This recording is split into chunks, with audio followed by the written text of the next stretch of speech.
ক্রিকেটে মোস্তাফিজুর রহমানকে আইপিএল থেকে সরিয়ে দেওয়ার পর ভারতের এবার নতুন টার্গেট ফুটবলার তারিক কাজী। ফিসকে বাদ দেওয়ায় ভারতের মাটিতে বিশ্বকাপ বয়কট করে মোক্ষম জবাব দিয়েছিল বাংলাদেশ। কিন্তু তারিক কাজীর ক্ষেত্রে পরিস্থিতি পুরোপুরি ভিন্ন।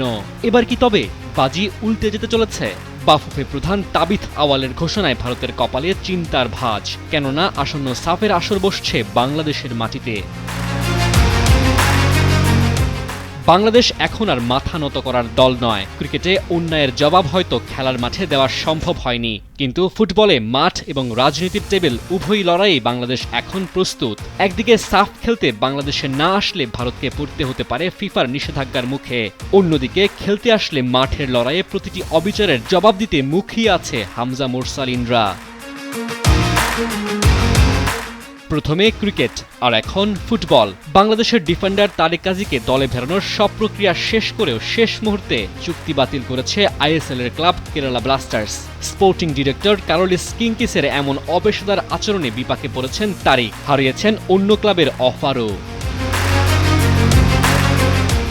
২২ বছর পর ভারতকে হারানোর মহাকাব্যিক জয়ের স্মৃতি এখনও টাটকা। হামজা মুরসালিনদের দাপটে দক্ষিণ এশিয়ার ফুটবলে এখন নতুন পরাশক্তির নাম বাংলাদেশ। তবে কি তারিক কাজীর চুক্তি বাতিল বাংলাদেশের উদীয়মান ফুটবলকে থামানোর কোনো নতুন পরিকল্পিত ষড়যন্ত্র? সম্পর্কের এই চির এখন স্পষ্ট। ভারতের মাটিতে বিশ্বকাপ বয়কট করে বাংলাদেশকে বুঝিয়ে দিয়েছে সম্মান সবার আগে। বাংলাদেশের জায়গায় সেখানে সুযোগ পেয়েছে স্কটল্যান্ড। আইসিসির এমন পক্ষপাতী সিদ্ধান্তে সমালোচনায় মুখর পুরো ক্রিকেট বিশ্ব।